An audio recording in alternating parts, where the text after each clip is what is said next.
மாநிலங்களின் நிதி உரிமையை பறிக்கிறது ஆக்சிஜனை நிறுத்துறதுக்கு சமம். அதைத்தான் பாஜக அரசு செஞ்சிட்டு வருது. இது ஏதோ எதிர்க்கட்சி ஆளும் மாநிலங்களுக்கு மட்டும் நடக்குதுன்னு பாஜக முதலமைச்சர்கள் நினைக்க வேண்டாம். நாளை உங்கள் மாநிலங்களுக்கும் இதே கதிதான்னு எச்சரிக்கையாக சொல்ல விரும்புகிறேன். பாஜக அரசின் இந்த எதேச்ச அதிகார நடவடிக்கைகளுக்கு எதிராக தமிழ்நாடு அரசு உறுதியோடு போராடி வருது. அதே பாணியில் கேரள முதலமைச்சர் காம்ரேட் பினராயி விஜயன் அவர்களும் போராடி வரார். A democracy that was envisaged as a union of states is slowly and steadily being crippled into an undemocratic union over states. We are seeing its manifestations around the country, especially in opposition-ruled states. We have all come together to register our strong protest against this and to preserve the federal structure of India. यहाँ पर कुछ ऐसा narrative रखा गया, कम से कम तथ्यों को इस प्रकार से नकारना किसका भला होगा? आप ऐसा करके अपनी क्रेडिबिलिटी भी खो रहे हैं, अपनी प्रतिष्ठा भी खो रहे हैं.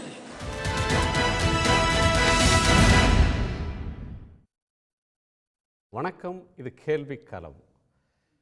தேர்தலுக்கு நாடு தயாராகி கொண்டிருக்கக்கூடிய நேரத்தில் முன்னெப்போதும் இல்லாத அளவுக்கு புதுமையான போராட்டங்கள் வெடித்து வருகின்றன. பொதுவாக எதிர்க்கட்சிகள் கோட்டைக்கு முன்னால் ஆர்ப்பாட்டம் நடத்துவார்கள், டெல்லியிலே ஜந்தர் மந்தரிலே ஆர்ப்பாட்டம் நடத்துவார்கள். ஆனால் ஆட்சியில் இருக்கக்கூடிய கட்சிகளின் முதலமைச்சர்கள் எங்கள் மாநிலம் வஞ்சிக்கப்படுகிறது என்று தங்கள் மாநிலத்தினுடைய தலைவர்களை எல்லாம் அழைத்து கொண்டு, எம்பி எம்எல்ஏக்களை அழைத்து கொண்டு சென்று டெல்லியிலே போராட்டம் நடத்தக்கூடிய ஒரு தன்மை என்பது முதல் முறையாக இப்போது வெளிப்படுகிறது. கர்நாடகத்தினுடைய முதலமைச்சர் திரு சித்தராமையா தலைமையில் இருக்கக்கூடிய எம்பிக்கள் எம்எல்ஏக்கள் நேற்று டெல்லியிலே ஆர்ப்பாட்டம் நடத்தியிருக்கிறார்கள். கர்நாடகம் லட்சக்கணக்கான கோடிகளை வரியாக வழங்குகிறது. ஆனால் டெல்லி அரசு, ஒன்றிய அரசு, பாஜக அரசு தங்கள் மாநிலத்திற்கு நிதி ஒதுக்குவதில் பாரபட்சமாக நடந்து கொள்கிறது, வஞ்சிக்கிறது. 5 ஆண்டுகளில் மட்டும் 1,90,000 கோடி கர்நாடகாவுக்கு இழப்பு ஏற்பட்டிருக்கிறது. எங்களிடம் வரியை வாங்கி வட மாநிலங்களில் செலவு செய்கிறீர்கள் என்பது அவருடைய குற்றச்சாட்டு. ஒரு தேசிய கட்சி காங்கிரஸ் டெல்லி சலோ என்ற பெயரில் போராட்டம் நடத்தி முடித்திருக்கிறது என்றால், இன்னொரு தேசிய கட்சியான மார்க்சிஸ்ட் கட்சியினுடைய மூத்த தலைவர் திரு பினராயி விஜயன் தலைமையிலான கேரள நாடாளுமன்ற உறுப்பினர்கள், சட்டமன்ற உறுப்பினர்கள், பல்வேறு கட்சி தலைவர்கள் டெல்லியிலே நின்று முழங்கியிருக்கிறார்கள். மாநிலத்தினுடைய உரிமையை பறிக்கிறார்கள். ஒரு மாநில அரசு தன்னுடைய நலத்திட்டங்களுக்காக கடன் வாங்கி செலவு செய்வது என்று முடிவெடுத்தால் அதற்கும் ஒன்றிய அரசு முட்டுக்கட்டை போடுகிறது, வரம்புகளை விதிக்கிறது, அநீதியான வகையில் விதிமுறைகளை புகுத்துகிறது என்று அவர்கள் கொதித்திருக்கிறார்கள். தமிழ்நாட்டினுடைய எம்பிக்கள் இன்று போராடி இருக்கிறார்கள். வட இந்தியாவுக்கு பாரபட்சமாகவும் தென்னிந்தியா வஞ்சிக்கப்படுவதுமான ஒரு அரசியல் இன்றைக்கு போராட்ட வடிவமாக வெடித்திருக்கிறது. இந்த போராட்டங்களை பிரதமர் நரேந்திர மோடி கண்டித்திருக்கிறார். வடக்கு தெற்கு என பிரிவினையை ஏற்படுத்த பார்க்கிறார்கள் என்று திரு மோடி விமர்சனம் செய்திருக்கிறார். குஜராத் முதலமைச்சராக இருக்கும்போது குஜராத்துக்கு அநீதி என்று சொன்ன பிரதமருக்கு எதிராக, மன்மோகன் சிங் அரசுக்கு எதிராக அவர் முன்வைத்த வாதங்கள் எல்லாம் இப்போது அவருக்கு எதிராக முன்வைக்கக்கூடிய காட்சிகளை பார்க்கிறோம். நம்மோடு இந்த அமர்வில் திமுகவினுடைய நாடாளுமன்ற உறுப்பினர் திரு வில்சன் அவர்கள், மூத்த பத்திரிகையாளர் திரு ஆர்.கே. ராதாகிருஷ்ணன் அவர்கள், பாரதிய ஜனதா கட்சியினுடைய செய்தி தொடர்பாளர் திரு புரட்சி கவிதாசன் அவர்கள், பத்திரிகையாளர்கள் திரு பாக்கி, திரு இந்திரகுமார், உங்கள் அனைவருக்கும் வணக்கம். திரு வில்சன் அவர்களிடம் தொடங்கணும். திரு வில்சன், நிதி ஒதுக்கிறதுல பாரபட்சம் அப்படின்னு எந்த அடிப்படையில் சொல்கிறீங்க? நிதி ஒதுக்குவதற்கு ஃபார்முலா இருக்குது, நிதி கமிஷன் பரிந்துரைகளை தருது.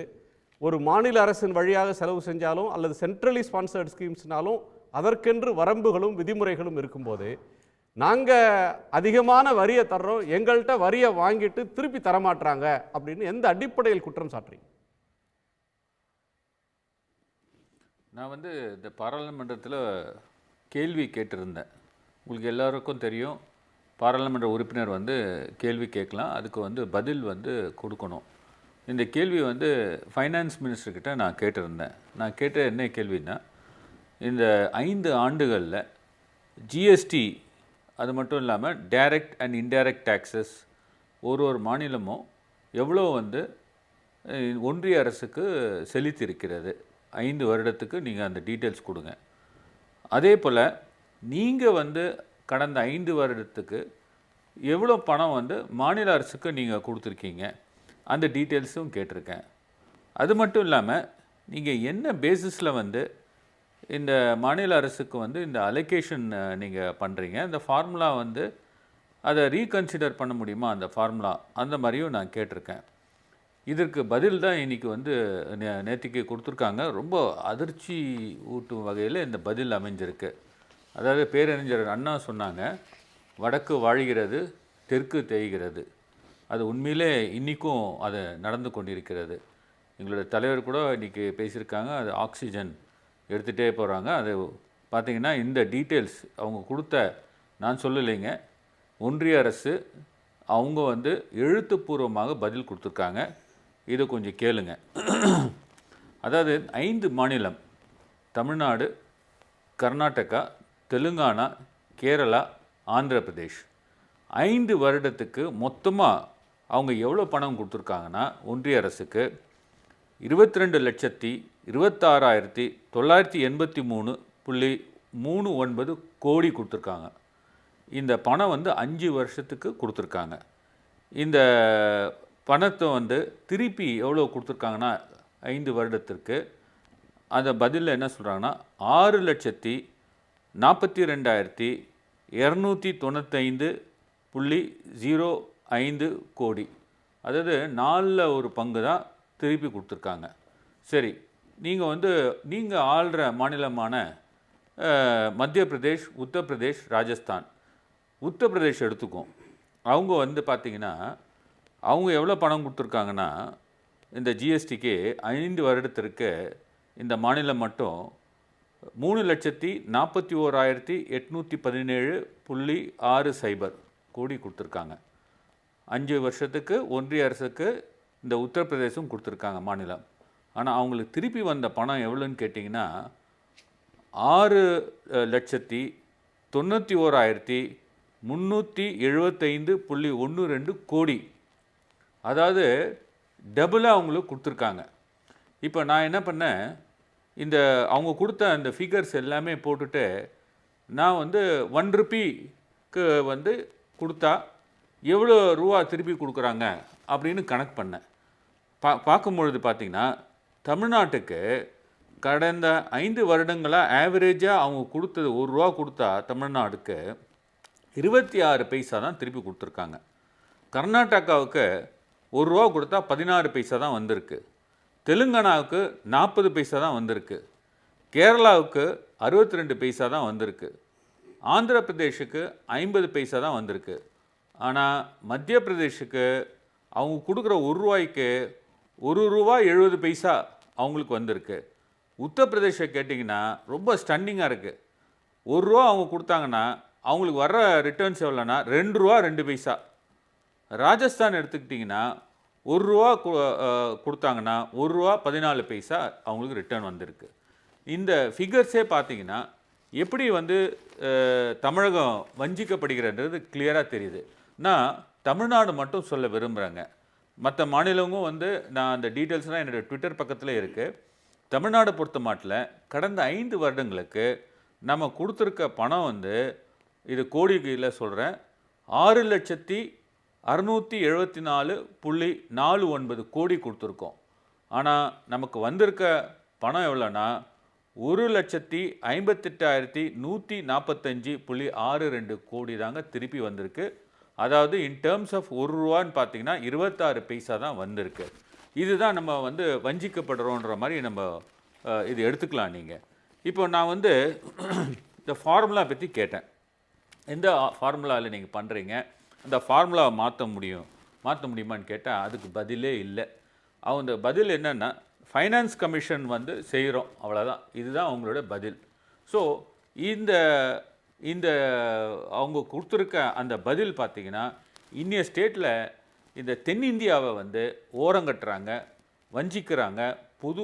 அதுவும் பார்த்திங்கன்னா, முக்கியமாக பார்த்திங்கன்னா, தமிழ்நாடு வந்து இவ்வளோ ரெவன்யூ நம்ம கொடுத்தா கூட, ஆனால் திருப்பி கொடுக்குறது பார்த்திங்கன்னா, அவங்க வந்து நம்ம அள்ளி கொடுத்தாலும் அவங்க கிள்ளி தான் கொடுக்குறாங்க. இதுதான் வந்து இன்றைக்கி நடக்குது. அதனால தான் எங்கள் இளந்தலைவர் சொன்னார், உங்கள் அப்பா வீட்டு பணமான்னு கேட்டார். இது கரெக்டான வார்த்தை தாங்க. இன்றைக்கி வந்து நமக்கு பணம், நம்ம கொடுத்த பணம் வந்து கால்வாசி கூட வரமாட்டேங்குதுங்க. இதுதான் நிலைமை. திரு வில்சன், அதாவது வருமான வரியாக மற்ற வரிகளாக மாநிலத்திலிருந்து போகிற ஜிஎஸ்டியாக போகிற வரிகளில் நமக்கு என்ன பகிர்வு வருது அப்படின்றது ஒரு கோணம். நான் ஸ்பெசிஃபிக்காக 2 விஷயங்களை கேட்க விரும்புகிறேன். ஒன்று, அண்மையில் தமிழ்நாட்டில் நாம் சந்தித்த பெரிய துயரம்ன்றது சென்னை வெள்ளம், அடுத்ததாக தூத்துக்குடி திருநெல்வேலி வெள்ளம். தூத்துக்குடி ஒரு மாவட்டமே நிர்மூலமாகக்கூடிய அளவுக்கு மிகப்பெரிய பாதிப்பு வந்தது. அதற்கு வந்து பணம் கொடுங்க அப்படின்னு கேட்குறோம், கொடுக்கலை அப்படின்ற ஒரு குற்றச்சாட்டு இருக்குது. அது வந்து நாங்கள் தேசிய பேரிடர் நிவாரண நிதியிலேருந்து கொடுத்துருக்கோம், மாநில பேரிடர்லேருந்து தர்றோம், ஏற்கனவே கொடுத்தாயிடுச்சு அப்படின்லாம் ஒன்றிய அரசு சொல்லுது. ஏன் தேசிய பேரிடர்னு அறிவிக்கிறதில்ல, தேசிய பேரிடர் நிதின்னு ஒன்றுலேருந்து பணம் திருப்பி வர்றதில்லைன்றது ஒன்று.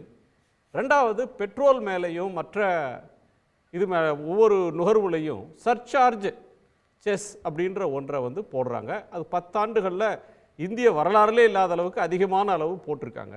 அந்த பணம் எங்கே போகுது? ஏன் மாநிலங்களுக்கு தரமாட்டுறாங்க? நீங்கள் அந்த நேஷ்னல் டிசாஸ்டர் ரிலீஃப் ஃபண்டு வந்து இந்த டிசாஸ்டர் நீங்கள் வந்து அனௌன்ஸ் பண்ணிட்டீங்கனாலே வந்து பணம் கொடுக்கணும்.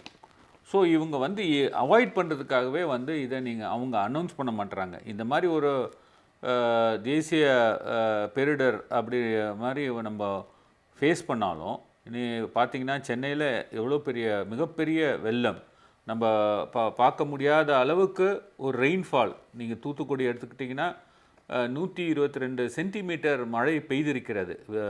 அதாவது சரித்திரத்திலே வந்து இவ்வளோ அதிகமான மழை தமிழகத்தில் எங்கேயுமே நம்ம சந்தித்தது கிடையாது. அவ்வளோ வெள்ளம். அந்த வெள்ளம் வந்தால் கூட அவங்க வந்து அது பண்ண மாட்டுறாங்க. பண்ணாங்கன்னா அவங்க பணம் கொடுக்கணும். அதை அவாய்ட் பண்ணுறதுக்காக தான் இது வந்து அனௌன்ஸ் பண்ண மாட்டுறாங்க.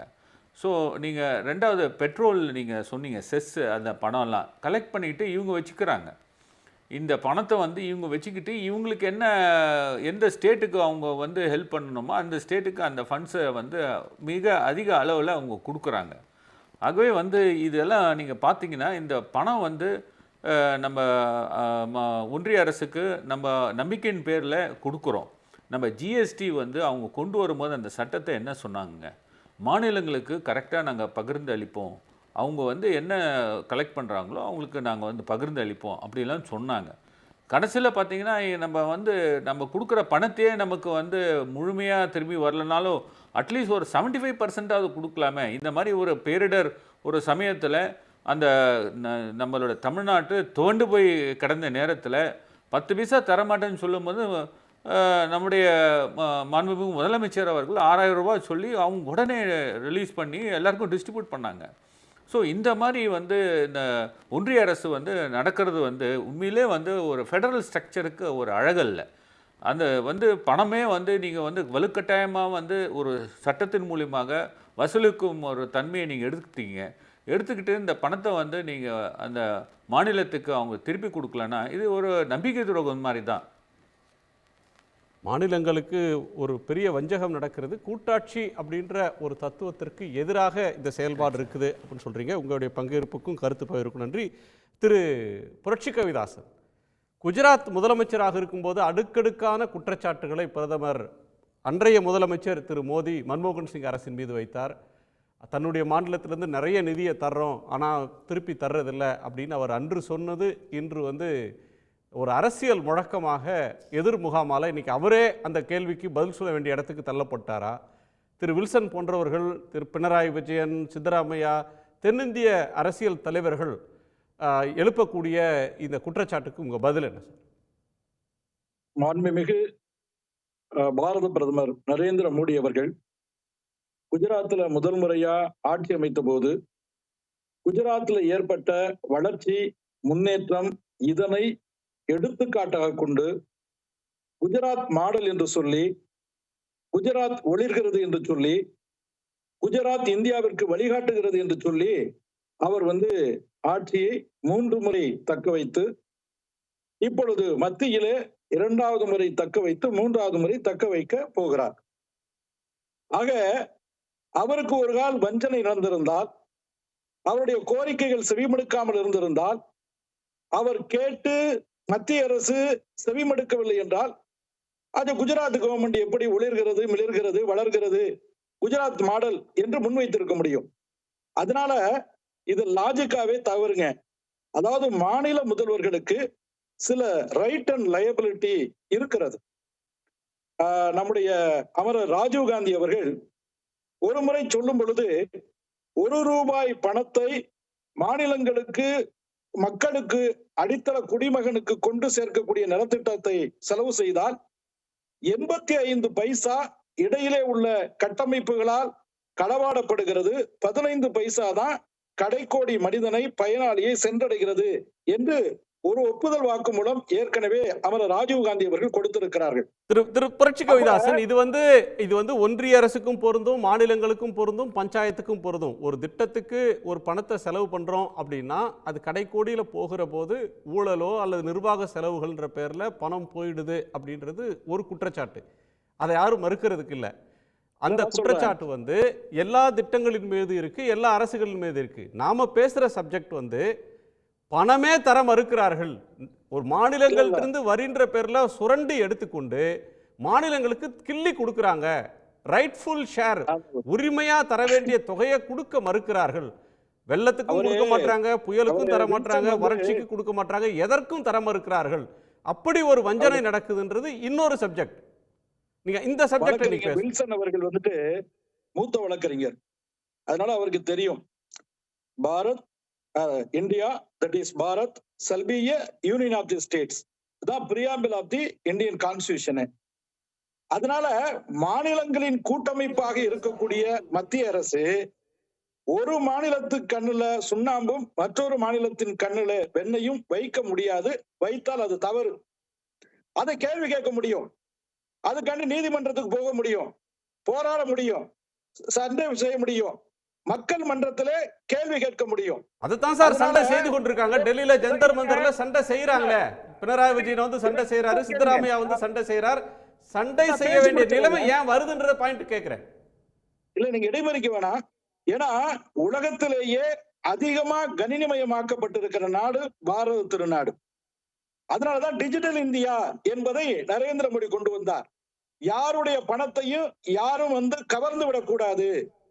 அது 100 நாள் வேலை திட்டமாக இருந்தாலும் சரி, ஒரு பெரிய தங்க நாற்கரை சாலை அல்லது 6 வழிச்சாலை, 8 வழிச்சாலை அல்லது டிஃபென்ஸ் காரிடார், அது மாதிரி பல ஆயிரம் கோடி திட்டமாக இருந்தாலும் சரி, ஒரு வெளிப்படைத்தன்மையோடு இருக்க வேண்டும் என்று சொல்லி இருக்கிறாங்க. அதுதான் இந்தியா. டிஜிட்டலைசேஷன் அப்படிங்கிறது இந்தியாவுடைய இன்னைக்கு ஒரு உலகத்துக்கே முன்னுதாரணமா இருக்குது. ஆஸ்திரேலியாவுக்கு அடுத்து சார் டிஜிட்டல் இந்தியான்றது வேற சார். டிஜிட்டல் பண பரிவர்த்தனை வேற, நீங்க சொல்ற சப்ஜெக்ட் வேற. நீங்க சொல்ற தங்க நாற்கர சாலையோ 6 வழிச்சாலையோ அரசாங்கம் போடுறது இல்ல, பிரைவேட் கான்ட்ராக்ட் கொடுத்துட்டு பிரைவேட் சுங்கம் வசூலிச்சுக்கிறாங்க. பில்ட் ஆபரேட் டிரான்ஸ்ஃபர்ன்றாங்க, அது டிரான்ஸ்ஃபரே ஆக மாட்டேங்குது. பல ஆண்டு காலமா சுங்கம்ன்றது வசூலிச்சுட்டே இருக்காங்க. எவர்கிரீன் பேட்டன்டிங் மாதிரி அது போயிட்டு இருக்கு. அது வேற பார்ட். இப்ப கேள்வியே நேபாள் வழியா சீனா வழியா தான் ஹிமாலயாவுக்கு போக முடியும். இப்ப டைரக்டா நம்ம ஹிமாலயாவுக்கு போக முடியும்.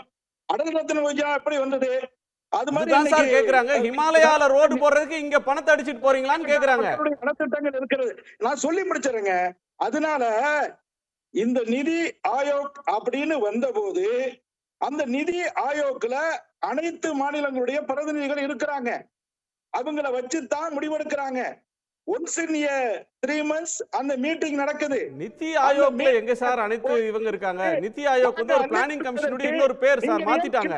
நிதி ஆயோக்ல எங்க மாநிலங்கள் இருக்கு? இல்லங்க, ஜிஎஸ்டி கவுன்சில்ல நாங்க ஜிஎஸ்டி கவுன்சில் வேற, நிதி ஆயோக் வேற.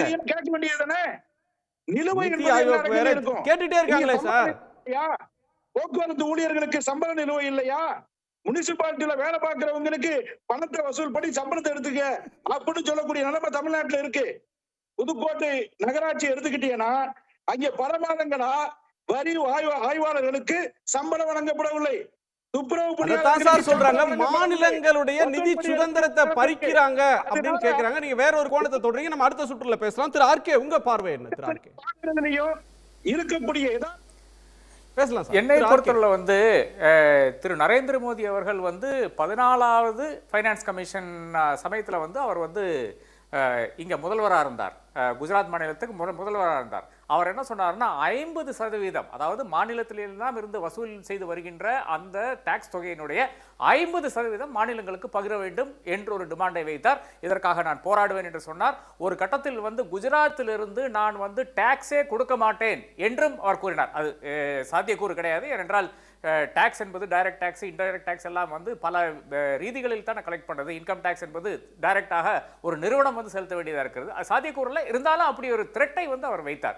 50% மாநிலங்களுக்கு கொடுக்க வேண்டும். அதிகாரத்துக்கு வருகிறார். 15வது ஃபைனான்ஸ் கமிஷன் வருகிறது. 15th ஃபைனான்ஸ் கமிஷனுடைய ரெக்கமெண்டேஷன் அரசாங்கம் தெரியாமல் அறியாமல் அக்செப்ட் பண்ணிடுது.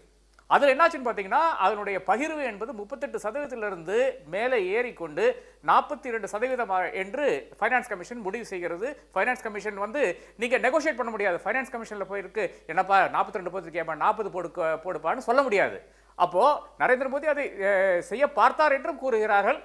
அது பல பத்திரிகைகளும் செய்தியாக வந்திருக்கிறது. அது வேற விஷயம். ஆனால் 42% என்று வந்த பிறகு என்ன பிரச்சனை வருதுன்னு பார்த்தீங்கன்னா பெரிய ஒரு டொக்கு விழுகிறது மத்தியினுடைய அந்த ஃபைனான்ஸ்ல. இவங்க என்ன பண்றாங்கன்னு பாத்தீங்கன்னா இவங்க எல்லாமே அதன் பிறகு வருகின்ற டாக்ஸேஷன் எல்லாமே, இப்போ பெட்ரோல் ஆனாலும் சரி, வேற என்ன விஷயங்கள் ஆனாலும் சரி, செஸ், சர்சார்ஜ், அப்புறம் சென்ட்ரல் போரோயிங், இந்த 3 கேட்டகரியில் எடுத்துட்டு போயிடுறாங்க. இந்த 3 கேட்டகரி அப்படியே சென்டருக்கு போகுது. இது மாநிலத்துக்கே வரமாட்டேங்குது. அப்போ இது மத்தியினுடைய மொத்த வருவாய் என்று எடுத்து பார்த்தீங்கன்னா இன்னைக்கு இந்த 42% இருக்கு இல்லையா, அந்த மொத்த வருவாயில 42% என்று தான் ஃபைனான்ஸ் கமிஷன் கூறியிருக்கிறது. அவர்கள் இதுக்கு முன்னால பாருங்க 2014க்கு முன்னால பார்த்தீங்கன்னா செஸ் சர்சார்ஜ் என்பது 2%, 3%க்கு மேல இருக்காது. இப்போ உங்களுக்கு வேணா எஜுகேஷனுக்காக சில இடங்களில் கல்வி ஹையர் எஜுகேஷனுக்கு வழியே கிடையாத ஒரு நிலை இருக்கிறது. அங்க கல்வி கொடுக்க வேண்டும், கல்லூரிகள் அமைக்க வேண்டும் என்ற அந்த நோக்கத்தோடு 1% சர்சார்ஜ் ஃபார் டெஃபினிட் பீரியட் அப்படி சொல்லி 1 வருஷத்துக்கு 2 வருஷத்துக்கு போடுவாங்க. கோவிட் சமயத்தில் சர்சார்ஜ் போட்டாங்க. இந்த மாதிரியான சில வெரி வெரி மைனர் டைம் பீரியடுக்காக செஸ் போடுவார்கள். ஸ்வச்ச பாரத் என்று செஸ் போட்டார்கள். அது எல்லாமே ஒரு டைம் பீரியடுக்காக இருக்கும். ஆனால் இப்போ நடக்குன்னு பார்த்தீங்கன்னா பெட்ரோல் டீசல் என்ற அந்த பேரில் கொள்ளையடிக்கப்படுகிறது. எந்த அளவுக்குன்னு பார்த்தீங்கன்னா இப்போ அந்த என்டையர் மத்தியிற்கு வருகின்ற அந்த டாக்ஸ்ல இருந்து டிவல்யூஷனாக 42% என்று யூனியன் ஃபைனான்ஸ் கமிஷன் சொல்லியிருக்கு இல்லையா, இப்போ வருகிறது. அனைத்து என்டையர் அமௌண்ட் வச்சு பார்த்தீங்கன்னா 30% தான் வருகிறது. அப்போ முன்னாடி இருந்த 38% இருந்து இப்போ மொத்த பகிர்வு என்பது 30% ஆகிவிட்டது. அது 15th ஃபைனான்ஸ் கமிஷன் என்ன சொல்றது 42% கூறுகிறது. இது ஒரு பிரச்சனை. அடுத்ததாக சென்ற ஒரு 5 வருடமாக 6 வருடமாக சதர்ன் ஸ்டேட்ஸ் என்று பார்த்தீங்கன்னா 22 லட்சம் கோடி மத்தியக்கு கொடுத்திருக்கிறது, டாக்ஸாக கொடுத்திருக்கிறது. கொடுக்குன்னு பார்த்தீங்கன்னா இந்த இன்டைரக்ட் டாக்ஸ், டாக்ஸஸ், சர்சார்ஜஸ் எல்லாம் சேர்த்து கொடுத்திருக்கிறது. ஆனால் எவ்வளவு வந்திருக்கிறது திருப்பின்னு பார்த்தீங்கன்னா துச்சமாய ஒரு அமௌண்ட் 6 லட்சம் கோடி மட்டும்தான் இந்த மாநிலங்களுக்கு வந்திருக்கிறது. நான் கேட்குறேன், நாம இந்த எக்ஸ்பெரிமெண்ட் ஆரம்பிச்ச டைம்ல தான், அதாவது 1947 எப்போ ஆரம்பிச்சோமோ அந்த டைம்ல நாம என்ன நினைத்தோம்னு பார்த்தீங்கன்னா இங்க இருக்கின்ற தாராள மனசு இருக்கின்ற நபர்கள் சொன்னார்கள் இந்த மாதிரி தெற்கு ஓரளவுக்கு வளர்ந்த இடமா இருக்கிறது, நிச்சயமாக ஃபைனான்ஸ் கமிஷனுடைய பரிந்துரைகளுக்கு நாம் செவிசாயர்த்து நிச்சயமாக வட மாநிலங்களில் டெவலப் பண்ண வேண்டும் என்ற ஒரு கருத்தின் அடிப்படையில் அனைவரும் ஒத்துக்கொண்டார்கள். இந்த ஃபைனான்ஸ் கமிஷனுடைய ரெக்கமெண்டேஷன்ஸை ஒத்துக்கொண்டார்கள். அனைவரும் அக்செப்ட் பண்றாங்க. யாரும் கோர்ட்டுக்கு போல, யாரும் அதை எதிராக நிக்கல, யாரும் ஒரு இது போராட்டங்கள் ஈடுபடலை. ஆனால் இன்னைக்கு என்ன ஆகுதுன்னு பார்த்தீங்கன்னா 70-75 வருஷமாக இவங்க நார்த்தில் உட்கார்ந்து கொள்ளையடிச்சு கொண்டிருக்கிறார்கள். இப்போ ராஜீவ்காந்தி சொல்லட்டும், ₹1 இருந்ததுன்னா நம்மளுடைய புரட்சி கவிதாசன் சொன்னார், ₹1 நீங்கள் மத்திய அரசாங்கம் செலவு பண்ணுச்சுன்னா அதில் ஏறத்தாழ என்ன 65 பைசாவோ அது கீழே தான். இன்னைக்கு அவ்வளோ கூட போடலைங்க, அதோட கீழே தான் மக்களுக்கு போய் சேருது என்று கூறியிருக்கிறார்கள். உண்மையான விஷயமாக தான் இருக்கிறது. நான் என்ன கேட்குறேன்னா வட மாநிலங்களில் ₹1 நீங்கள் செலவு பண்ணீங்கன்னா 1 பைசா கூட போய் சேரலைங்கிறேன். இல்லனா எங்க why is Uttar Pradesh so backward in development கேட்க வேணுமா வேண்டாமா? அது எப்படிங்க இங்க மட்டும் என்ன அவ்வளவு பெரிய ஆட்சியாளர்? நீங்க தான் சொல்றீங்களா திராவிட மாடல் என்பது அவ்வளவு மோசடியான மாடல். கேரளால சிபிஎம்மும் காங்கிரஸும் சேர்ந்து அந்த மாநிலத்தை அழித்து விட்டது. கர்நாடகத்துல ஜனதா தளம் காங்கிரஸும் எல்லாம் சேர்ந்து அந்த மாநிலத்தை அழித்து விட்டது. இங்க வந்து தெலுங்கு தேசத்துல இருந்து ஆரம்பிச்சு பாக்கி இருக்கின்ற நபர்கள் எல்லாம் என்டிஆர்ல இருந்து ஆரம்பிச்சு அனைவரும் அழித்து விட்டார்கள் என்றெல்லாம் பேசிக் கொண்டிருக்கிறார்கள். ஆனால் இங்க இருந்து போகின்ற டாக்ஸ் தானே இப்ப அங்க போகிறது. இப்ப குஜராத் மாநிலத்துக்கு எவ்வளவு போகிறது? அதற்கு மட்டும் ஒரு 30% 40% அளவுக்கு ஏன் போகிறது என்ற கேள்வி இருக்குது இல்லையா? அப்ப என்னை பொறுத்தவரை 70 வருடம் நாம வந்து சப்சிடை பண்ணிட்டோம் நார்த்தை. இது நிச்சயமாக எனக்கு சுரேஷனுடைய அதே கருத்தானுங்க. அத கர்நாடகத்தை சேர்ந்த காங்கிரஸை சேர்ந்த நபர்களுடைய அதே டாக்ஸ் தான். இப்படி போய்விட்டால், இப்படியே போய் கொண்டிருந்தால் இந்த ஸ்டேட் மாநிலங்கள் வந்து ஆட்சி பண்ண முடியாத ஒரு நிலைக்கு தள்ளப்படும். அந்த தள்ளப்படுகின்ற நிலையில் மாநிலங்கள் என்ன செய்ய வேண்டும், மாநில கட்சிகள் என்ன செய்ய வேண்டும், இவர்கள் இருக்க வேண்டுமா இல்ல மூட்டை கட்டி கிளம்ப வேண்டுமா என்ற கேள்வி இருக்கிறது. ஜனநாயகம் வேண்டுமா வேண்டாமா என்ற கேள்வி இருக்கிறது. நீங்க சொல்றது ரொம்ப ஒரு பாரதூரமான முடியும். நீங்க சொல்றது ரொம்ப ஒரு பாரதூரமான ஒரு விஷயம். தென்னிந்திய மாநிலங்களில் வரியை வசூலித்து இவர்களை வஞ்சித்து வடக்க வாழ வைத்து கொண்டிருக்கிறாங்க. கோடிக்கணக்கான ரூபாயை லட்சக்கணக்கான ரூபாயை உத்தரப்பிரதேசலையும் மற்ற இடங்கள்லையும் போடுறாங்க. ஆனால் அங்கே ஒன்றும் வளர்ச்சி அப்படின்ற ஒன்றும் வரல அப்படின்ற கோணத்தை சொல்கிறீங்க. நான் இதில் வந்து பல ஆண்டுகளாக நாம் இதை உன்னிப்பாக பார்த்தோம்னா பேராசிரியர் அன்பழகன் அவர்கள் நிதியமைச்சராக இருக்கும்போதும் சரி, அதற்கு பிறகு ஜெயலலிதா அவர்கள் காலத்திலும் சரி, மக்கள் தொகை கணக்கு அடிப்படையில் நிதியை ஒதுக்குறாங்க, அதனால் நமக்கு வந்து வளர்ந்த மாநிலங்கள் தண்டிக்கப்படுகின்றன அப்படின்ற ஒன்று வந்து பழைய ஆட்சி காலத்தில் நமக்கு இருந்த ஒரு கம்ப்ளைண்ட். ஆனால் இப்போ வந்திருக்கிறது வந்து முழுக்க முழுக்க பொலிட்டிக்கலாக ஒரு வைக்கக்கூடிய ஒரு பிரச்சனையாக இருக்குது. என்னென்னா மாநிலங்கள் அப்படின்னு ஒன்று இருக்கிறதையே, மாநில முதலமைச்சர்கள் அப்படின்னு ஒருத்தங்க செல்வாக்காக இருப்பதையே இன்றைய பிரதமர் விரும்பலை அப்படின்னு நம்முடைய முதலமைச்சர் திரு ஸ்டாலின் அவர்கள் சொல்கிறாங்க. இன்னொரு கோணம் அப்படின்னு எடுத்துக்கிட்டோம்னா, முன்பு டாக்ஸ் டெவல்யூஷன் அப்படின்றது இதெல்லாம் வந்து ஒரு அகடமிக்கான சப்ஜெக்ட். ஆனால் இன்றைக்கு வீதிகளில் இறங்கி பேச வேண்டிய இடத்துக்கு கட்சிகள் தள்ளப்படுற ஒரு நிலைமையை பார்க்குறோம். வீதிக்கு வந்து ஒரு முதலமைச்சர், 2 மாநில முதலமைச்சர்கள் டெல்லிக்கு போய் போராடுறாங்க, எங்கள் ஊர் பணத்தை எடுத்துகிட்டு போய் நீங்கள் இதை பண்ணுறீங்கன்னு. கேரளா போய் சுப்ரீம் கோர்ட்டோட கதவை தட்டுறாங்க, எங்களை கடன் வாங்க விட மாட்டுறாங்க, நெருக்கடிகளை தர்றாங்க அப்படின்னு சொல்கிறாங்க. இது வந்து ஒரு அரசியல் பிரச்சனையாக இன்னைக்கு மாறுதா? திட்டமிட்ட வகையில் எதிர்க்கட்சி ஆளுற மாநிலங்கள் வஞ்சிக்கப்படுது அப்படின்னு சொல்றதுல உண்மை இருக்கா? நிச்சயமா இருக்கு. ஆனா அதுல என்ன பிரச்சனைன்னு பாத்தீங்கன்னா, இது எப்படி மக்களிடம் எடுத்து சொல்வதுன்ற பிரச்சனை இருக்கிறது. அதாவது மக்களுக்கு புரியும் பாஷையில வந்து இதை எடுத்து சொல்ல வேண்டும். இப்போ வந்து மோடி வீடு என்று சொல்கிறார்கள். மோடி வீடு பல இடங்கள்ல வந்து விட்டது, தமிழகத்திலையும் நடந்து கொண்டுதான் இருக்கிறது. அதுல கான்ட்ரிபியூஷன், சென்டருடைய கான்ட்ரிபியூஷன் பாத்தீங்கன்னா ஜஸ்ட் 72,000 ரூபாய், பாக்கி ஸ்டேட் கவர்மெண்ட் காசா இருக்கிறது. அப்போ மோடி ஸ்டாலின் வீடு என்றே வைத்துக் கொள்ளலாம். அப்படித்தான் அதுதான் உண்மையான நிலையா இருக்கும். 72,000 ரூபாய் எப்படிங்க வீடு கட்ட முடியும்? பாக்கி இருக்கிறது கூட ஸ்டேட் கவர்மெண்ட். இப்ப தூத்துக்குடியில வீடு கட்டுறாங்க இல்லையா, அதுக்கான 4 லட்சமோ 5 லட்சமோ செலவு பண்றாங்க. இதுல மோடியினுடைய பங்களிப்பு. இனி அடுத்ததாக இன்னொரு கேள்வி, இது அரசியல் கேள்விதான். அதாவது பிஎம் ஆவாஸ் யோசனா என்ற அந்த விஷயம், அதாவது வீடு கட்டுற யோசனை என்பது அது நரேந்திர மோடி வீடு கட்டுற யோசனையாக மாத்தி விட்டு பிரைம் மினிஸ்டருடைய படம் அதுல போட்டு, இன்னைக்கு வந்து கேரளால ஒரு விஷயம் நடக்குதுங்க. கேரளால வந்து அரிசி வந்து இருக்கிறது. அந்த அரிசியிலையும் வந்து பாஜகவினுடைய அந்த சிம்பிள்ஸ் எல்லாம் இருக்கிறது. 29 ரூபாய்க்கு வந்து 1 கிலோ அரிசி விற்கிறார்கள். நான் கேட்கறது, மத்தியில் இருக்கின்ற அரசாங்கத்துக்கு காசு எங்கிருந்து வருதுன்னு பாத்தீங்கன்னா மாநிலத்திலிருந்து தானே வருது.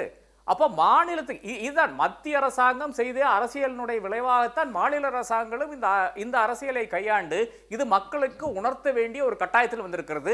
மக்களுக்கு எப்படி புரியும் பாத்தீங்கன்னா, ஒரு முதலமைச்சர் போய் ஒரு ஆர்ப்பாட்டம் பண்ணா தான் புரியும். ஏனென்றால் இது கொஞ்சம் காம்ப்ளெக்ஸான விஷயமா இருக்கிறது.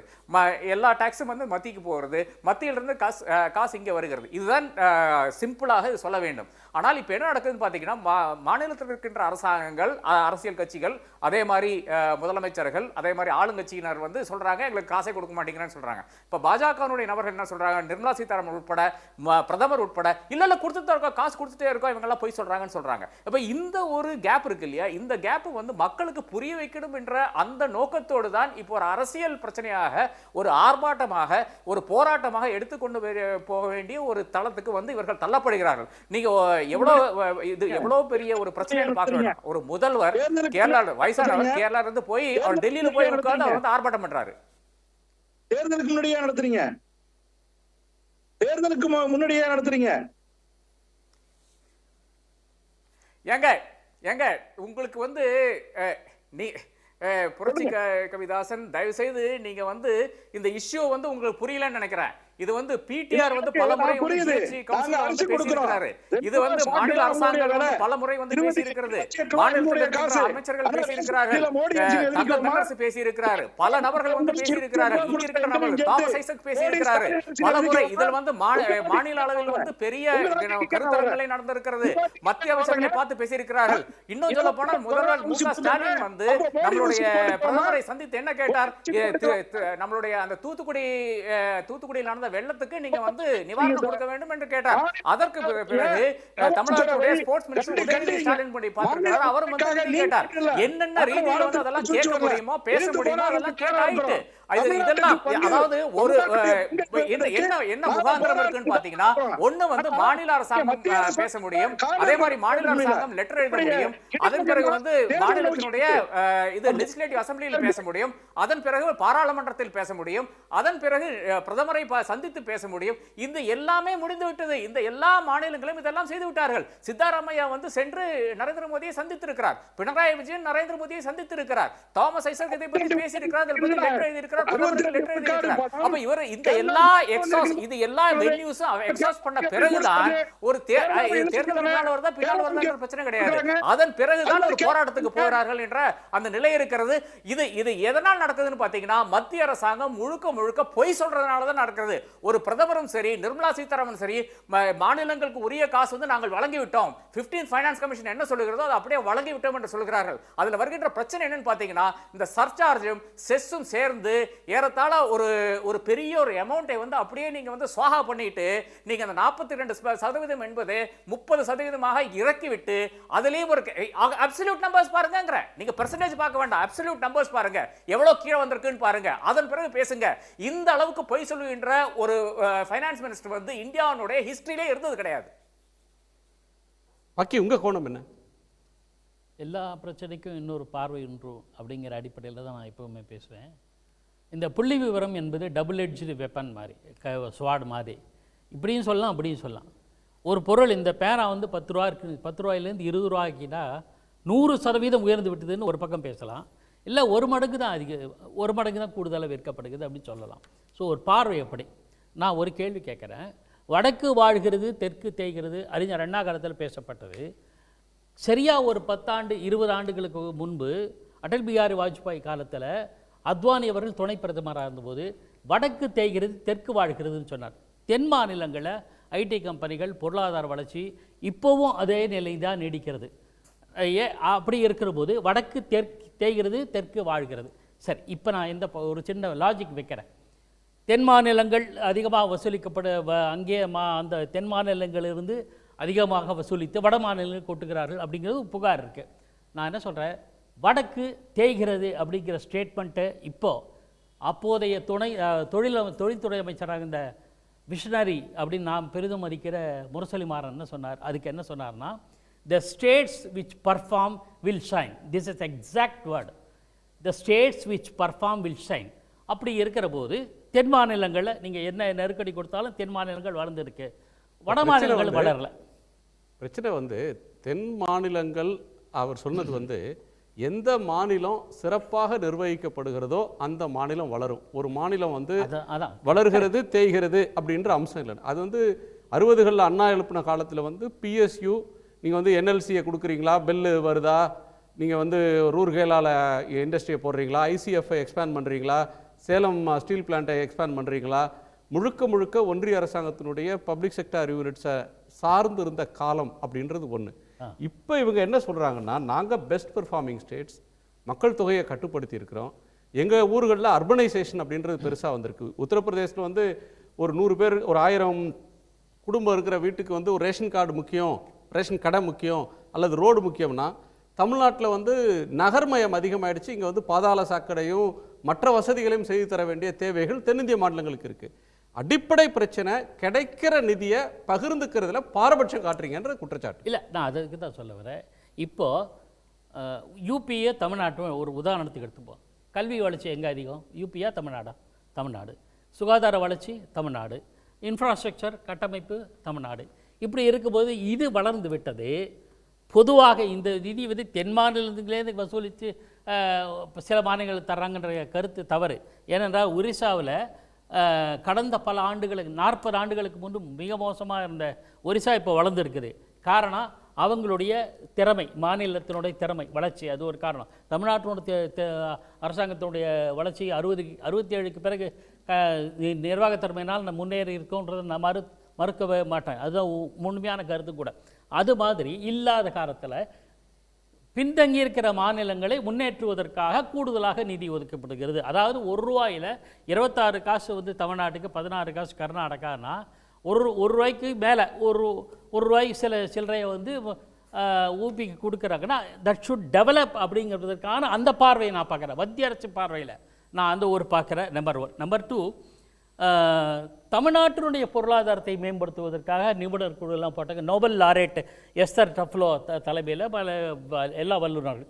இப்போ தமிழ்நாட்டு பொருளாதார வளர்ச்சிக்கு இவர்கள் இதுவரையில் என்ன நகர்வுகளை மேற்கொண்டார்கள்? ஏன் எப்படி சொல்கிறேன்னா, அறிஞர் அண்ணா அவர்கள் முதலமைச்சராக இருந்தபோது இல்லை இதுக்கும் அவங்க கேட்குற பிரச்சனைக்கு என்ன, சித்தராமையாவும் போய் அதுதான் நான் ஏன்னு வரேன்னு சொல்கிறேன்னே. தமிழ்நாட்டுக்கு நிதி ஒதுக்காதது வந்து இன்னைக்கு நேற்று வரல. தமிழ்நாடு இல்லை, பல மாநிலங்களுக்கு பிரச்சனை. அண்ணா காலத்தில் வரும்போது நீங்கள் மதுவிலக்கை தளர்த்தி விடலாமே அண்ணா அப்படின்னு சட்டப்பேரவையில் கழகத்தினர் கேட்டபோது, நான் இதற்காக மத்திய அரசு கையேந்த மாட்டேன், என்னுடைய திறமையை கொண்டு நிதி நிலைமை பெருக்குவேன். அறிஞர் அண்ணா. 89 கலைஞர் கருணாநிதி ஆட்சிக்கு வந்தபோது சாராய சாம்ராஜ்யத்தை தகர்த்து விட்டேன், மதுபானம் மூலமாக தமிழ்நாட்டு அரசுக்கு கிடைக்க வேண்டிய நிதியை பெருக்கி விட்டேன், ஏனென்றால் எங்களுக்கு மண்டை காயவில்லை, எங்கள் மண்டை வறண்டவில்லை அப்படின்னு சொன்னால் நிதி வறண்டு போகும். எங்கள் கஜானா பெரும்பாலான மாநிலங்கள்ல மதுவிலக்கு இல்லைங்க. இல்ல நான் எதுக்கு சொல்றேன், பாண்டிச்சேரியில் ஆரம்பிச்சு கர்நாடகாவில் ஆரம்பிச்சு இது வரையில இருக்கு, குணசேகரன், நான் காஷ்மீர் வரையில மது இருக்கு. மது நான் இஷ்யூ அதை சொல்லல. அறிஞர் அண்ணா காலத்திலும் கருணாநிதி காலத்திலும் தங்கள் சாதுரியத்தினால் நிதி நிலைமை பெருக்கினார்கள். அந்த பார்வையில் அதே பார்வையில் தான் ஒரிசா. இப்போ ஏன் இதுல சாதுரியமே இல்லை சார், ஒரிசாவுக்கும் கம்ப்ளைண்ட் இருக்கு. இப்போ என்ன சொல்றாங்கன்னா, சித்தராமையாவை one of the best administrator, Karnataka வரலாறுல அதிகமான நிதி பட்ஜெட்டை தாக்கல் பண்ண ஒரு நிதி அமைச்சர் அவர். எப்பெல்லாம் ஃபினான்ஸ் சிஎம் இருந்தாரோ அப்போ அவர் தான் ஃபினான்ஸ் மினிஸ்டர். தேவகவுடா காலத்திலிருந்து அவர் வந்து ஃபினான்ஸ் மினிஸ்டர், அதிகமான பட்ஜெட் தாக்கல் செஞ்சார். ரைட். கேரளா வந்து எந்த வகையில் நான் மேல் அட்மினிஸ்ட்ரேஷன் அல்லது ஒர்ஸ்ட் அட்மினிஸ்ட்ரேஷன் சொல்ல முடியும்? கேரளா முதலமைச்சரும் நீங்கள் வந்து அண்ணா திறம்பட முதலமைச்சராக இருந்தார், கலைஞர் திறம்பட நிர்வகித்தார் அப்படின்ற காலத்திலையுமே பணம் தரலன்ற குற்றச்சாட்டு சொல்லிட்டு இருந்தாங்க.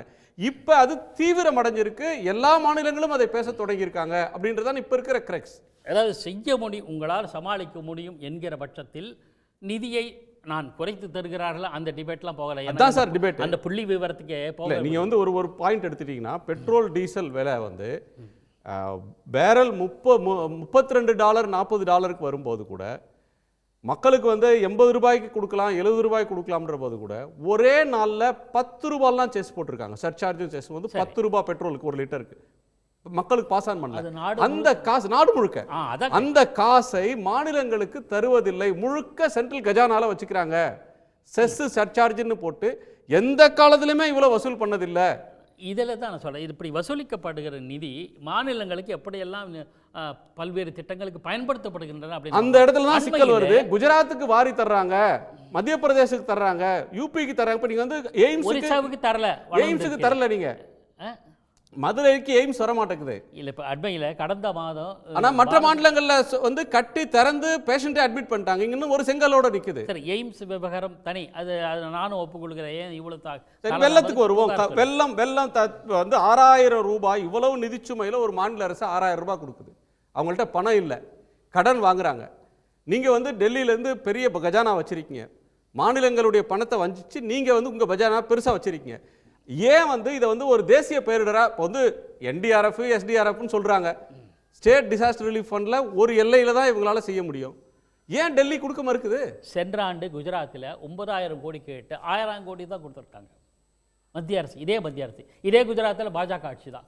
இப்போ நீங்கள் சொல்கிறீங்க கர்நாடக புள்ளி விவரம் இன்ஸ்டன்ட்டாக காசு கொடுத்துருந்தார் சார். குஜராத்தில் வந்து ஏரியல் சர்வே முடிச்சுட்டு பிளேனை விட்டு இறங்கும் போதே காசு சாங்ஷன், அதுக்கப்புறம் 1 பைசா தரல, 9000 கேட்டாங்க. அது ஒரு பக்கம். இப்போ நீங்கள் சொல்கிறீங்க புள்ளி விவரம் கர்நாடக மாநிலம்னு, கர்நாடக மாநிலத்துக்கு எந்த காலத்தில்ன்றதையும் பார்க்கணும். அப்போது பாஜக ஆட்சி புரிந்த காலத்தையும் சேர்த்து தான். அப்போதையும் தரப்பேன். எப்போ பாஜக கர்நாடகத்தில் இருந்தது, மத்தியில் கர்நாடக பாஜக ஆட்சி இருக்கிறது. இந்த பார்வை அரசியல் பார்வை இருக்கத்தான் செய்யும். இதில் என்ன சொல்ல வர்றதுனா, ஒரிசாவை நீங்கள் சுட்டி காட்டலை, மற்ற மாநிலங்களில் சுட்டி காட்டலை, அவங்களாம் இந்த போராட்டத்தில் இறங்கலை. ஆக இது ஒரு அரசியல் பார்வை. ஆனால் அரசியல் கூடாது என்று சொல்ல மாட்டேன். ஸோ அரசியலுக்காக போராடுறாங்க. ஒடிசா மாதிரியான மாநிலங்கள் திறமையாக நிர்வகிச்சுக்கிறாங்க, மற்றவங்க போராடுறவங்கள்ட்ட திறமை இல்லை, அரசியலுக்காக போராடுறாங்க. இல்லை, திறமையுள்ள மாநிலங்கள் பிழைத்து கொள்ளும் அப்படின்னு சார் சொல்கிற அந்த கருத்துல இருந்து நான் மாறுபடுறேன். திறமை இருக்குது, திறமை இல்லை அப்படின்றத தாண்டி ஒன்றிய அரசு ஒரு ரூபாயிலிருந்து தமிழ்நாட்டுக்கு வந்து 26 பைசா தான் ஆவரேஜாக கடந்த 5 நிதியாண்டுகளில் ஒதுக்கி இருக்கு. ₹1 நம்ம கொடுக்குற ₹1 அவங்க திருப்பி கொடுக்கறது வந்து 26 பைசா தமிழ்நாட்டு மக்கள்கிட்ட வசூல் பண்ற வரியிலிருந்து.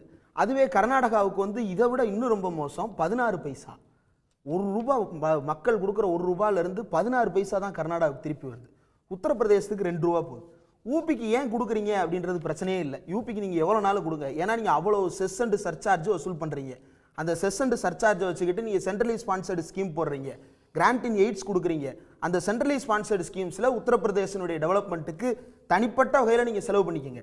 ஆனால் தமிழ்நாடு கொடுக்கக்கூடிய காசுல இருந்து தமிழ்நாட்டுக்கு உரிய பங்கு தொகையை திருப்பி தர்றதுல என்ன பிரச்சனை?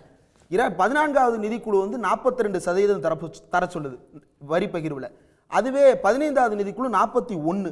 இவங்க 42 தரல, 41 தரல, 32% ஆவரேஜை தாண்டி இவர்கள் இதுவரைக்கும் வரி பகிர்வை செய்ததே கிடையாது. என்கிட்ட டேட்டா இருக்குது. இதுதான் ஒன்றிய அரசு மாநிலங்களுக்கு கொடுக்கக்கூடிய லட்சணம். இன்னொன்று, மாநில அரசுகள் வந்து அவங்க நினைச்சா வளர்ந்துடலாம் அப்படியெல்லாம் இல்லை.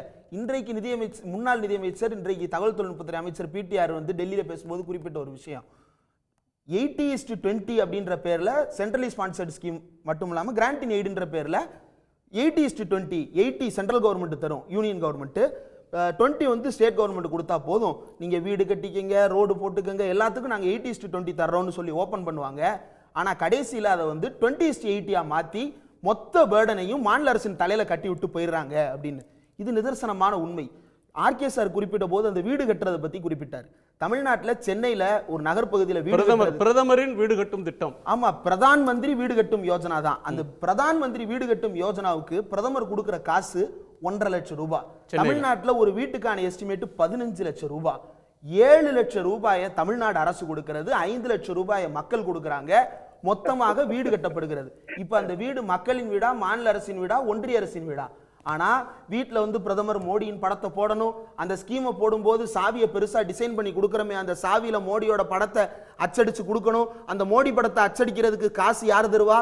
மோடியினுடைய படத்தை தமிழ்நாட்டில் போட்டு ப்ரொமோட் பண்றதுக்கான அந்த மொத்த அஜெண்டாவுக்கும் செலவுக்கான காசையும் ஒன்றிய அரசு கொடுக்கறது இல்லை. எனக்கு ஒரு சந்தேகம் மட்டும் இருக்கு. இப்போ வீடு கட்டுற திட்டத்துக்கு இப்போ நம்ம சென்னை சென்ட்ரல் ரயில்வே ஸ்டேஷன் உள்ள போறோம்னா பிரதான் மந்திரி ஆவாஸ் யோஜனாவா வீடு கட்டும் திட்டத்துக்கு ஒரு வீட்டுக்கு பக்கத்தில் பிரதமர் பெருசாக நிற்கிறது இருக்குது.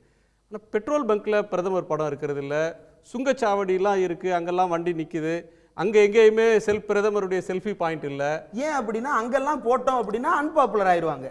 எங்கெல்லாம் வந்து மக்களுக்கு விஷயம் ஒழுங்கா போய் சேராதோ அல்லது மக்களால் எளிமையாக புரிந்து கொள்ள முடியாத இடங்கள் எதெல்லாம் இருக்கிறதோ அங்கெல்லாம் இவருடைய படத்தை வந்து ரொம்ப புதக பராக்கிரமசாலி போல பெரிதாக அச்சடித்து போட்டுக்கொள்வார். மெயின் மோட்டோ இவர்களுக்கு என்ன அப்படின்னா, மாநிலம் அப்படின்ற அந்த செட்டப்பே இவங்களுக்கு ஒரு பெரிய பிரச்சனை. இவங்களுடைய நோக்கம் என்னன்னா, இந்தியா முழுக்க வந்து 100 மகாஜன பதங்களாக 1000 மகாஜன பதங்களாக பிரித்து விட்டுட்டு மாநிலங்களே இல்லாத நிலையை உருவாக்கணுன்றது இவங்களுடைய நோக்கம். பிரதமர் முந்தானேத்து ராஜ்யசபாவில் பேசுனது அதுதான் சொல்றாரு. என்ன சொல்றாரு? இது வந்து ஒரே நாடு, ஒரே வரி, ஒரே மக்கள், அப்படி சிந்திச்சு பழகுங்க அப்படின்னு சொல்றாரு. ஒரே நாடு ஒரே மக்கள் தானே. நான் ஒரு எம்எஸ்எம்இ நடத்துறேன், எனக்கு வரி வேற. நான் கட்டுற வரியை விட ஒரு கார்பரேட் முதலாளி கம்மியா வரி கட்டுறான். இந்தியாவில் இருக்கக்கூடிய ஒட்டுமொத்த மக்களும் கட்டக்கூடிய ஜிஎஸ்டியை விட குறைவான தொகை தான் கார்பரேட் டாக்ஸ்ல வசூலாகுது. அது எப்படி? இந்தியாவின் மொத்த வளங்களும் வெறும் 1% பேரிலிருந்து 3% பேருக்குள் முடங்கி கிடக்கிறது அப்படின்னு ஆய்வறிக்கைகள் சொல்லுது. அது வந்து வேற ஒரு ஏரியாங்க. அதாவது வெல்த் டிஸ்ட்ரிபியூஷன்ல மொத்தமா இந்தியாவோட ஜிடிபி எடுத்தீங்கன்னா பெரும் பணக்காரங்கள்ட்ட ஒரு 80% சொத்து குவிஞ்சு போடுது, டாப் 10%. பாட்டமில் இருக்கிறவங்க 80% பேர்கிட்ட மொத்தமாக 10% தான் இருக்குன்னு மேக்ஸிமம் வருஷம் சொல்கிறாங்க. அந்த வருமான இடைவெளி என்று தொடர்ந்து அதிகரிக்குது. அது இன்னொரு பார்ட். இங்கே ஸ்பெசிஃபிக்காக வந்து கேரளா சிஎம்மும் கர்நாடகா சிஎம்மும் தமிழ்நாடு எம்பிக்களும் போராடுறதுக்கான தேவை எங்கேருந்து வருது? இல்ல இந்த மாநிலங்கள் எல்லாமே இப்ப சார் சொன்னார் இல்லையா, வளர்ச்சியை சாத்தியப்படுத்தி காட்டி இருக்கிறோம்னு. இந்த வளர்ச்சிக்கு நம்மளுக்கு என்ன ரிவார்டு கிடைச்சிருக்குது அப்படின்னா, வட மாநிலங்கள்ல இருந்து இளைஞர் இங்க அதிகமாக வந்து நம்மளுடைய பேர்டன் தான் அதிகமாகி இருக்கிறது. இந்த வளர்ச்சி இன்னைக்கு நேற்று சாத்தியப்பட்டது அல்ல. கடந்த 50 ஆண்டுகளாக இங்கிருந்த முதலமைச்சர்கள் தமிழ்நாட்டு மட்டுமல்ல, தமிழ்நாடு, கேரளா, கர்நாடகா அத்தனையிலையும் உருவாக்கப்பட்ட இந்த தொழில் நிறுவனங்கள் எல்லாம் இருக்குது இல்லையா, இந்த நிறுவனங்கள் எல்லாம் மாநில அரசாங்கத்தினுடைய தொழில் கொள்கைகளால் உருவாக்கப்பட்டவை. இங்க இருக்கக்கூடிய இசிஆர்லையும் ஓஎம்ஆர்லையும் இருக்கக்கூடிய அத்தனை ஹைரைஸ் பில்டிங்ஸும் தமிழ்நாடு மாநில அரசு உருவாக்கிய கொள்கைகளால் இங்கு வந்து சேர்ந்தவை. ஒன்றிய அரசு சொல்லி இங்கு வந்து ஆரம்பித்த நிறுவனங்கள் அல்ல. தமிழ்நாட்டை பார்த்த பிறகுதான் இந்த மாதிரியான இண்டஸ்ட்ரியல் காரிடார்ஸை வந்து தேசிய அளவில் உருவாக்கணுன்ற பார்வை அவர்களுக்கு வருகிறது. சிப்காட்டு எல்காட்டுன்னு இங்க வந்து பிரித்து வைத்திருந்த அந்த செட்டப்பை பார்த்துட்டு தான் தேசிய அளவில் இவங்க வந்து எக்கனாமிக்கலி ஸ்பெஷல் ஜோன்ஸ்ன்றதெல்லாம் உருவாக்க ஆரம்பிக்கிறாங்க. வாஜ்பாய் காலத்தில் அதெல்லாம் உருவாக்குறாங்க அப்படின்னா பேஸ் தமிழ்நாட்டிலிருந்து எடுத்துக்கொண்டது. இந்த வளர்ச்சியை நாம சாத்தியப்படுத்துறதுக்கு ஒரு செலவு பண்ணியிருக்கோம் இல்லையா, இந்த ஓஎம்ஆர் டெவலப் பண்றதுக்கு, இந்த இசிஆர் டெவலப் பண்றதுக்கு, இந்த சென்னையை வந்து இண்டஸ்ட்ரியல் சிட்டியா டெவலப் பண்றதுக்கு நம்ம பண்ண செலவு இருக்குது இல்லையா, அந்த செலவுல 1% கூட இந்த ஒன்றிய அரசுக்கு எந்த பங்கும் கிடையாது. எதுவுமே செய்யறது கிடையாது. தமிழ்நாட்டு தலைவர்கள், தீர்க்கதரிசிகள், தொலைநோக்கு பார்வை கொண்டவங்க, வளர்ச்சியின் மேல நாட்டம் கொண்டவங்க அதை செஞ்சாங்க. இப்போ அது பாயிண்ட் இல்லை. இப்போ வந்து பாயிண்ட் என்னன்னா, நீங்க சொல்ற குற்றச்சாட்டு மாநிலங்களை வைக்கக்கூடிய குற்றச்சாட்டு, முதலமைச்சர் திரு ஸ்டாலின் அவர்கள் தொடங்கி வைக்கக்கூடிய குற்றச்சாட்டு மாநிலங்களை பலவீனப்படுத்துற முயற்சி நடக்குதுன்றாங்க. முன்பு என்ன சொன்னாங்கன்னா, வலிமையான மாநிலங்கள் இருந்தால் தான் ஒரு வலிமையான இந்தியா உருவாகும் அப்படின்றது தான் ஒரு கான்செப்ட். அத்வானி அவர்களே பல முறை அதை சொல்லியிருக்கார். ஸ்ட்ராங் ஸ்டேட்ஸ் அப்படி இருந்தால் தான் ஒரு வலிமையான இந்தியா உருவாகும் அப்படின்னு. இப்போ வந்து எதிர்க்கட்சி தலைவர்கள்லாம் சொல்கிறது என்னென்னா, எல்லாவற்றையும் யூனியனில் குவிக்கிறாங்க. ஒன்றிய அரசிட்ட டெல்லியில் எல்லா அதிகாரங்களையும், நிதியை, எல்லாவற்றையும் குவிக்கிறாங்க. மாநிலங்களை எவ்வளவுக்கு எவ்வளோ பலவீனமானதாக ஆக்கணுமோ அந்த மாதிரி வீக்கெண்ட் ஸ்டேட்ஸாக மாற்றுறாங்க அப்படின்னு குற்றச்சாட்டு சொல்கிறாங்க. இதில் என்ன பாலிடிக்ஸ் இருக்குது? இல்லை, எந்த அடிப்படையில் சொல்கிறாங்க? இல்லை, இது வீக்கனாக்குறது அப்படின்றது வந்து இதை பாலிடிக்ஸு, எக்கனாமிக்ஸு என்ன ஆஸ்பெக்டில் பார்த்தாலும் தமிழ்நாடு, கேரளா, கர்நாடகா உள்ளிட்ட மாநிலங்களில் இருக்கக்கூடிய வளர்ச்சியை கட்டுப்படுத்துகிறாங்க, மட்டுப்படுத்துகிறாங்க. இவங்களுடைய நோக்கம் என்ன அப்படின்னா, மாநில அரசை ஒழிக்கணும் அப்படின்றது ஒரு நோக்கம். ரெண்டாவது, வளர்ச்சி அப்படின்ற அந்த எதுவுமே இவர்கள் எல்லோரும் இப்போ இவங்கெல்லாம் வளர்ந்துட்டாங்க. இந்த வளர்ச்சியை வந்து நார்த்தில் கொண்டு போய் காட்டும் பொழுது அங்கே இருக்கக்கூடிய இளைஞர்களுக்கு ஆசை வருது. இப்படிலாம் கம்பெனி நம்ம ஊரில் இல்லையே அப்படின்னு அவங்களுடைய பார்வை மாறுகிறது. இது எல்லாமே அவருக்கு வந்து பிரச்சனையாக இருக்குது.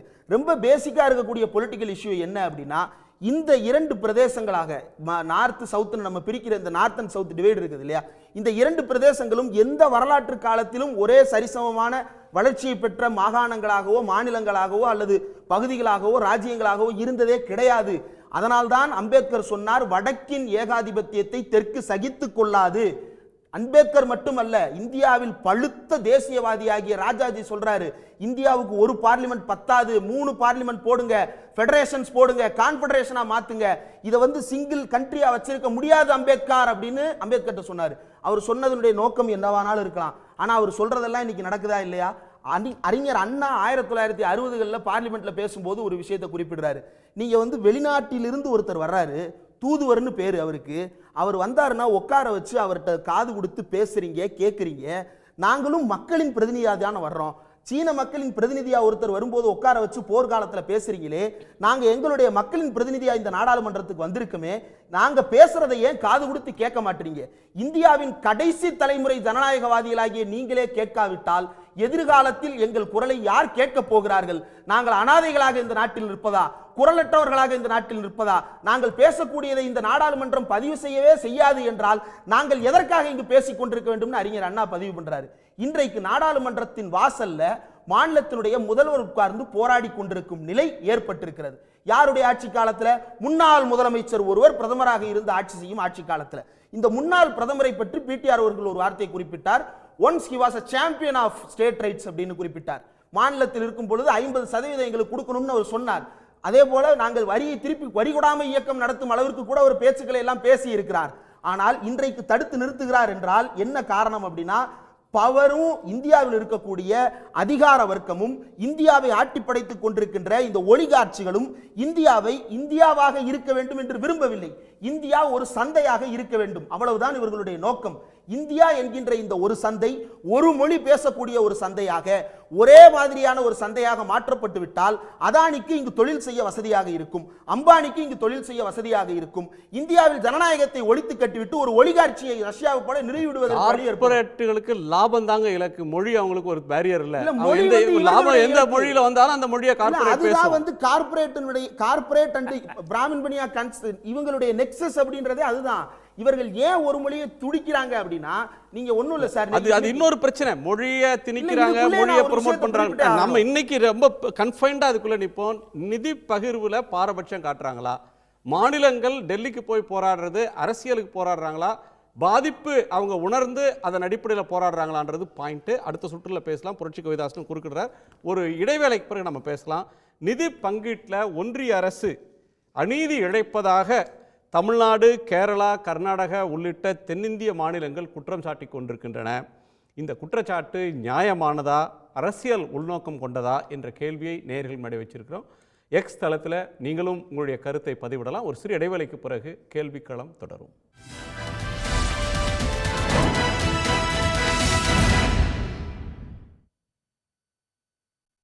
விவாதம் தொடர்கிறது. நிதி பங்கீட்டில் ஒன்றிய பாஜக அரசு அநீதி இழைப்பதாக தென்னிந்திய மாநிலங்கள் குற்றம் சாட்டுவது தொடர்பாக கேள்வியை முன் வச்சிருந்தோம். நியாயமான குற்றச்சாட்டு என்று 90% பேரும், அரசியல் உள்நோக்கம் கொண்ட குற்றச்சாட்டு என்று 8% பேரும், கருத்து இல்லை என 2% பேரும் கருத்து தெரிவிச்சிருக்கிறாங்க. அந்த நேயர்களுக்கு நன்றி. நிறைவு சுற்று திரு புரட்சி கவிதாசன் முன்பே குறுக்கிட்டீங்க, அது சேர்த்து உங்க நிறைவு கருத்து சொல்லுங்க. அதாவது கங்கை நதிப்புறத்து கோதுமை பண்டம் காவிரி வெற்றிலைக்கு மாறு கொள்ளுவோம். வங்கத்தில் ஓடி வரும் நீரின் மிகையால் மையத்து நாடுகளில் பயிர் செய்வோம். இருக்கிறவங்கள்ட்ட இருந்து பெற்று இல்லாதவர்களுக்கு கொடுத்து சமமாக ஒரு தாய் சமமாக பிள்ளைகளை வளர்க்க வேண்டும் என்பது போலதான் தேசிய ஒருமைப்பாடு மத்திய அரசுடைய நிலைமை. வடகிழக்கு மாநிலங்கள் இதுகாரும் அதாவது மின்சாரத்தையே பார்க்கவில்லை. வடகிழக்கு மாநிலங்கள் சுகாதாரத்தை பார்க்கவில்லை. வடகிழக்கு மாநிலங்கள் முன்னேற்றத்தை பார்க்கவில்லை. தார் சாலைகளை பார்க்கவில்லை. உள்கட்டமைப்புகள் அங்கே உருவாகவே இல்லை. கைவிடப்பட்ட 7 மாநிலங்கள், 7 சிஸ்டர்ஸ் ஆஃப் இந்தியா, இன்னைக்கு அங்கே போய்கிட்டு இருக்கு. அது தவறா? பாலைவனங்கள் சோலையாயிட்டு இருக்கு. அதுக்கு தமிழ்நாட்டில இருந்து பங்கு அப்படி வச்சிருங்க. தமிழ்நாட்டுல கோயம்புத்தூரும் திருப்பூரும் தான் அதிகமா வரி பங்களிப்பு கொடுக்குது. அதனால கோயம்புத்தூர் பணத்தை எடுத்து புதுக்கோட்டைக்கு கொடுக்குறீங்க, திருப்பூர் பணத்தை எடுத்து விருதுநகருக்கு கொடுக்குறீங்க அப்படின்னு கேள்வி கேட்டா இது நியாயமா இருக்க முடியுமா? எப்படி தமிழ்நாட்டுல பாரபட்சம் இல்லாமல் கிடைக்கக்கூடிய வளங்களை அனைவரும் சப்கா சாத், சப்கா விகாஸ், சப்கா விஸ்வாஸ், அதுதான் பாரத பிரதமருடைய முழக்கம்.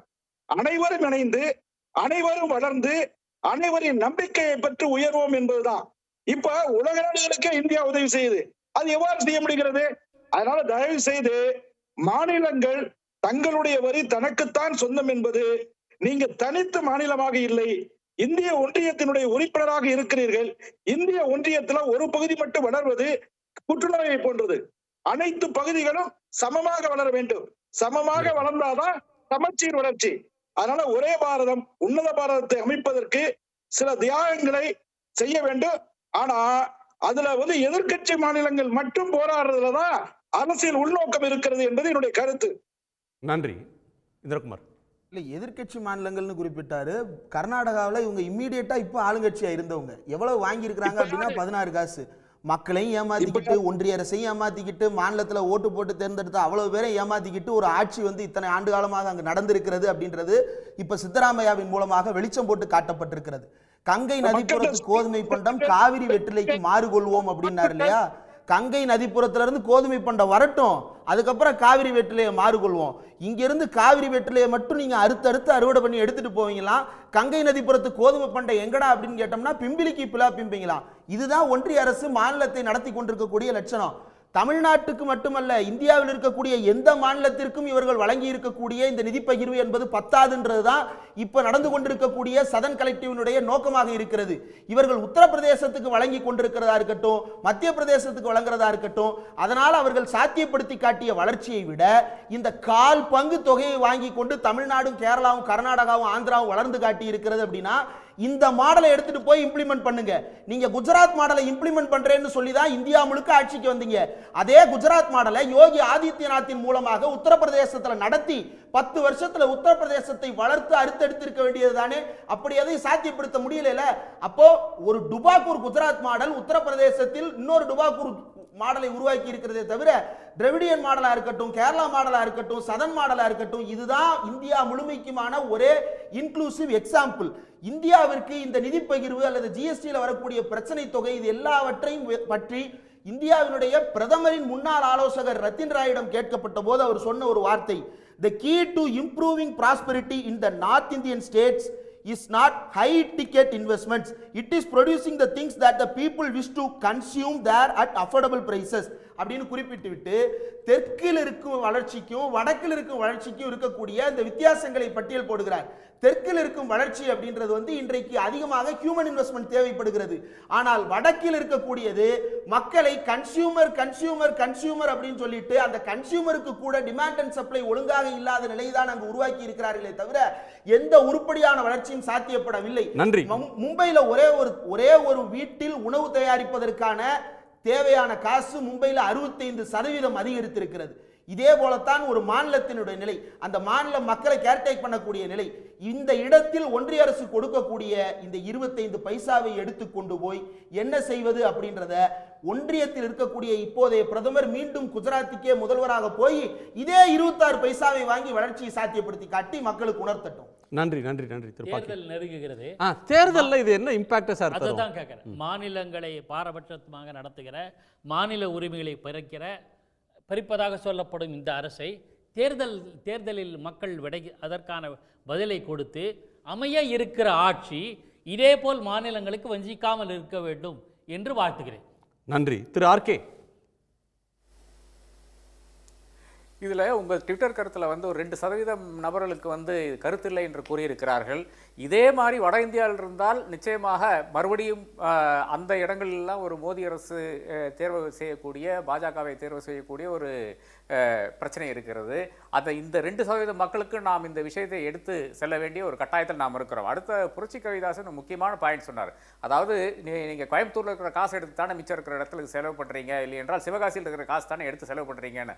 நிச்சயமாக அந்த பிரச்சனையை வந்து கோயம்புத்தூர் மக்கள் எழுப்ப வேண்டும், சிவகாசி மக்கள் எழுப்ப வேண்டும், விருதுநகர் மக்கள் எழுப்ப வேண்டும். எப்போ எழுப்ப வேண்டும் பார்த்தீங்கன்னா, அதாவது அவங்களுடைய தேவைக்கு வந்து கம்ப்ளீட்டாக புறக்கணித்து கொண்டு இன்னொரு இடத்துக்கு அந்த காசை எல்லாம் எடுத்து செல்லும் போது அதை வந்து புறக்கணிக்க வேண்டும், அதை நிச்சயமாக கேள்வி கேட்க வேண்டும். அதைத்தான் இப்போ கேட்டுக்கொண்டிருக்கிறோம். அதாவது எங்களுக்கு வேண்டிய இப்போ இவ்வளவு பெரிய ஒரு வெள்ளம் வந்திருக்கு, அது காசு கொடுக்க மாட்டேங்கிறேன்னு சொல்லிட்டு உட்கார்ந்துருக்கீங்களே, இது நியாயமான்ற கேள்வி தான் கேட்டுக்கொண்டிருக்கிறோம். அடுத்ததாக PRS பார்லிமெண்டரி ரிசர்ச் சர்வேல ஒரு டேட்டா வருது. அந்த டேட்டா என்னன்னு பார்த்தீங்கன்னா, big states Bihar, UP, MP எதில் டிபெண்ட் பண்ணியிருக்குன்னு பார்த்தீங்கன்னா டெவல்யூஷன், அதாவது மத்தியிலிருந்து கொடுக்கின்ற காசில் தான் டிபெண்ட் பண்ணிட்டு இருக்கு.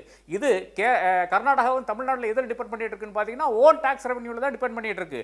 கர்நாடகா அதனுடைய பட்ஜெட் எப்படி ஃபண்ட் பண்ணுதுன்னு பார்த்தீங்கன்னா 73% வந்து ரெவன்யூ ரெசிப்ட்ஸ், அதை தவிர 5% வந்து ஓன் டாக்ஸ் ரெவன்யூல இருந்து வருகிறது, 16% மட்டும்தான் சென்ட்ரல் டெவல்யூஷன்ல இருந்து வருகிறது. இதே பீகாரினுடைய நிலை எடுத்து பார்த்தீங்கன்னா 48% வந்து டெவல்யூஷன் தான் வருகிறது, அதாவது மத்தியில் இருக்கிற இந்த ஃபண்ட்ஸ் தான் வருகிறது. தமிழ்நாட்டுக்கு வந்து 67% வந்து தன்னுடைய அந்த ரெவன்யூ ரெசிப்ட்ல இருந்து வருகிறது, பாக்கி இருக்கின்ற ஒரு 7-8% வந்து ஓன் டாக்ஸ் ரெசிப்ட்ல இருந்து வருகிறது. என்னுடைய பாயிண்ட் என்னன்னு பார்த்தீங்கன்னா, நிச்சயமாக southern states there is a case, ஒரு கிரிவான்ஸ் இருக்கு. இந்த கிரிவான்ஸை அட்ரஸ் பண்ணாமல் பிரதமர் என்ன சொல்றாருன்னு பார்த்தீங்கன்னா, நார்த் சவுடுக்கு டிவைட் கொண்டு வர பார்க்குறீங்க, எதிர்க்கட்சிகள் வந்து நம்ம நாட்டை பிரிக்க பார்க்குது என்று கூறிக்கொண்டிருக்கிறார். நிச்சயமாக எதிர்க்கட்சிகள் நாட்டை பிரிக்க பார்க்கவில்லை, நீங்க தான் பிரித்துக் கொண்டிருக்கிறீர்கள்.